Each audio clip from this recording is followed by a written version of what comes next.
சிவன் ஒரு நாள் தனது கைலாயத்தில் ஆழ்ந்த தியானத்தில் இருந்தபோது அவன் மூன்றாவது கண் திறந்து பிரபஞ்சத்தில் நடக்கும் அனைத்தையும் பார்த்தார். இந்த உலகம் மூன்று அடிப்படைகளில் இயங்கும்: உருவாக்கம், பராமரிப்பு மற்றும் அழிவு. அவர்க்கு புரிந்தது, இந்தச் சுழற்சி எப்போதும் தொடர்ந்து செல்ல வேண்டும், ஏனெனில் அது இல்லாமல் உலகம் நிலைத்திருக்க முடியாது. அந்த உணர்வுடன் சிவன் தன் பிரபஞ்ச நடனத்தை தொடங்கினார்.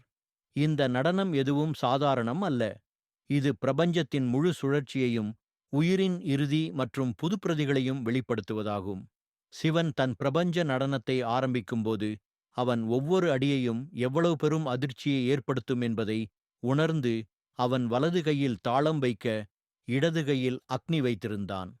அந்த நடனத்தின் மூலம் சிவன் உலகம் எவ்வாறு சுழலும், உயிர்கள் எவ்வாறு பரிபூரணமாக உருவாகின்றன மற்றும் அழிவும் புதிதாகத் தொடங்கும் என்பதை சுட்டிக்காட்டினான்.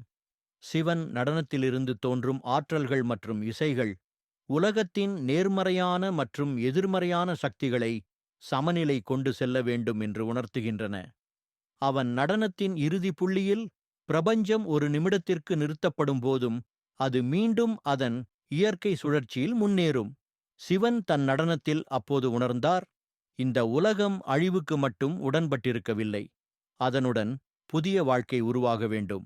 எனவே நான் உருவாக்கும் ஒவ்வொரு சுழற்சியும் இறுதி விளைவாக உயிர்களின் மீண்டும் தோற்றத்தை கொடுக்கும்.